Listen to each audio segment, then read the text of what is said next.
Shipping anime characters is usually pretty innocuous, but can it go too far?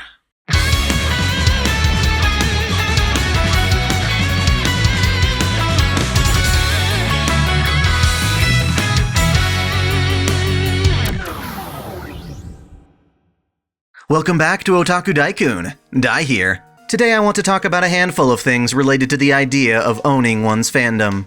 It's pretty awesome, really. Owning one's fandom is this idea that, while a creator has a certain vision in mind for their work, and own the creative rights to that work, we as an audience claim ownership of our experiences with the works we consume. How we interact with a particular media is freely our choice, and not even the original creators can take that away. The most glaring example of this was with George Lucas and his multiple special editions of Star Wars. He made substantial changes to his films, presumably because newer technology allowed him the chance to better express his vision, and yet many fans revile these changes. Certain moments, like Han being made to shoot Greedo only in self-defense, contradicted the first impressions they had of the Star Wars universe. They grew up on the original cuts, and appreciated the things that Lucas felt the need to change. So as much as he had every right to create the special editions, so too did the fans have every right to dislike them. A more optimistic example would be Fate Grand Order's English release. At first, it seemed like Type Moon and Delightworks had no intention of releasing FGO in English. And yet, when they visited a North American convention, they saw dozens of fans cosplaying characters that were never even marketed to them. People were going so far as to download the Japanese game and play it, despite many of them not even knowing the language, simply for the chance to get in on the hype. I'm sure most international anime fans can relate to this, living in a country that often gets overlooked by publishers. The fact that you don't let that stop you means you've taken ownership of your fandom.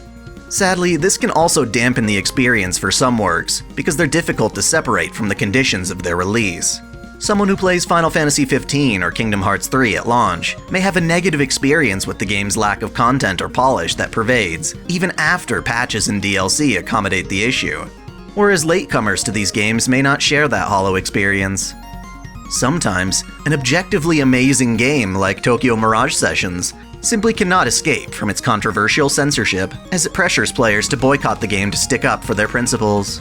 Perhaps you watched a critically panned anime with a group of friends and had an absolute blast, making it easier for you to love a show that others hate. Inversely, perhaps you're deterred from watching a hit anime because of its intimidating hype or potentially toxic fans. Basically, while the works themselves do stand on their own, another layer of complexity is added because of how we as fans experience them. Technically, everything we do as fans, such as obsessing over waifu, drawing fan art, writing fanfics, making AMVs, cosplaying, and collecting merch, is all a product of our own fandom. You're expressing your unique take on the work, which is inevitably different from anyone else's, especially the original creators. Another substantial product of this is shipping. Yes, shipping.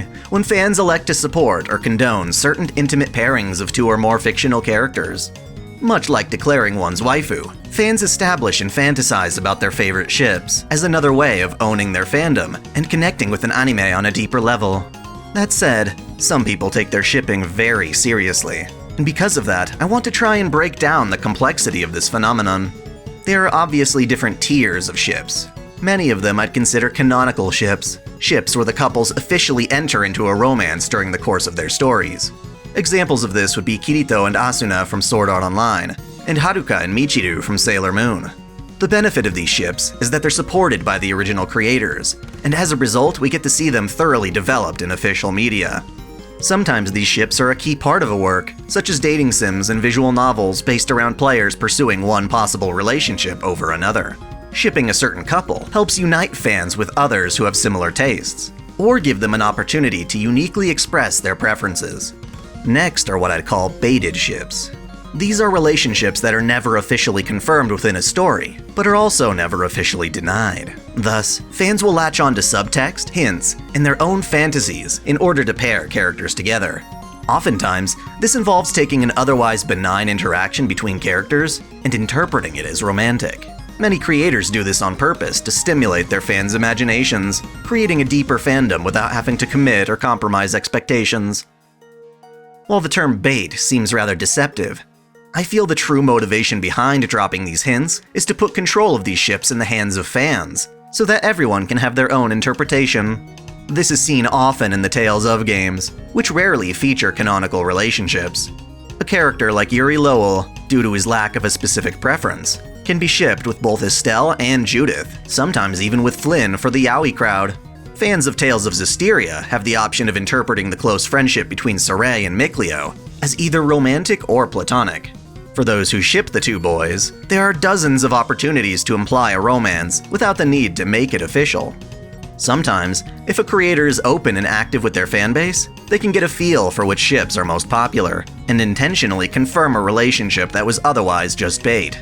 Bumblebee, the ship between Yang and Blake from RWBY, has more or less been confirmed in recent volumes. For reasons I already mentioned, this has brought both excitement and sadness to the fans. Some are delighted to finally be acknowledged by the creators, while others prefer the ambiguity, because it leaves the possibility for other ships open. It's also important to note that not all baited ships were baited intentionally. Never underestimate a fan's ability to make mountains of molehills. A ship can be born simply because one character looked at another for but a brief second. A single line of dialogue can be interpreted as a confession of love. Hell, even characters who appear to outright hate each other can have their apparent hatred interpreted as a sign of romantic tension. Such is the case with ships like Uraraka and Bakugo from My Hero Academia, or even Bakugo and Deku. After that are what I'd call stretch ships. Ships that deliberately contradict established canon. A character's sexual preferences, their interests, and their opinions are completely ignored to bring together characters who have no compatibility with one another. An example of this is Artoria and Gilgamesh from Fate Stay Night. In canon, Artoria makes it very clear she will never submit to a man like Gilgamesh, and he declares he wishes to possess and violate her. For this ship to be a thing, one of the characters has to give in, the ship itself has to be one of corruption, or you have to conveniently ignore the established lore. Oftentimes, these ships pair characters against their established sexuality, making them either gay or straight to fit the shipper's needs. It's like shipping Overwatch's Tracer with another man or woman, despite the fact that she has a girlfriend in the story. On a broader note, this encompasses crossover ships. These are ships between characters that aren't even in the same fictional universe, or characters who have never even met. They're 100% fan concoctions, and may or may not have any inherent logic behind them. It's a real stretch to imagine Faye from Cowboy Bebop hooking up with Motoko Kusanagi from Ghost in the Shell. Sure, both women are badasses, and Motoko herself is certainly into chicks, but there's absolutely no indication that Faye would be down for that. A better pairing would perhaps be Tomoko Kuroki from Watamote and Tatsuhiro Sato from Welcome to the NHK. The fact that they're both socially inept and live unconventional lifestyles might make them quite compatible and comfortable around each other. Lastly, there are crack ships, which seem to be intentionally ridiculous. The funniest of these, in my opinion, has to be between Light and Ryuk from Death Note. The concept that allows for all of these bizarre pairings is Headcanon, a phenomenon whereby fans let their own creative fantasies overwhelm or completely replace established canon. Think of it like a child playing with a random assortment of toys. Kids make their own rules. There's nothing stopping them from taking a Darth Vader action figure and making him participate in a tea party with Barbie and Godzilla. For kids, it's actually pretty adorable, but less so for adults. After all, canon exists for a reason, to establish a common understanding of the story so that multiple fans can all refer to the same set of events. It's the common ground upon which fans can communicate about an anime. To that end, it would be silly for someone to get pissed at a group of fellow fans who didn't wind up reading the same fanfic as them. If you deviate from established canon, you seclude yourself into a much tighter niche. Taken to the extreme, this causes people to stop engaging with the creation that sparked their fandom to begin with.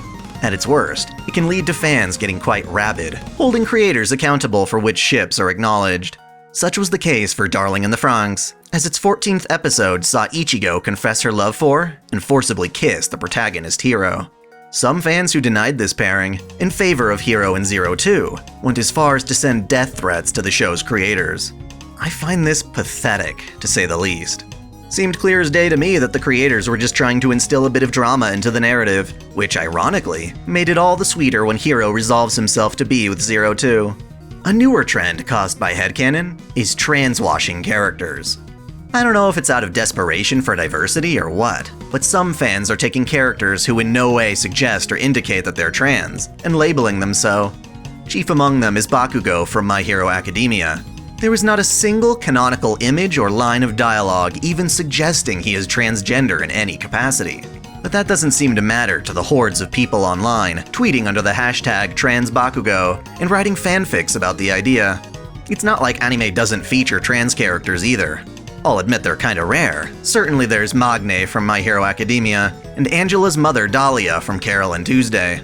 A whole lot of these characters aren't necessarily trans though. They just appear feminine and it gets quite complicated. Rukako from Steins Gate is often heralded as a trans character because he wishes to be born a girl, but his reasoning is so that he can be loved by Okabe. He never actually comes out and says he's trans, or wishes to be referred to as a female. He's just an innately feminine male, which shouldn't be anything outrageous for trans viewers. After all, isn't the whole point of transgenderism to promote respecting one's identity?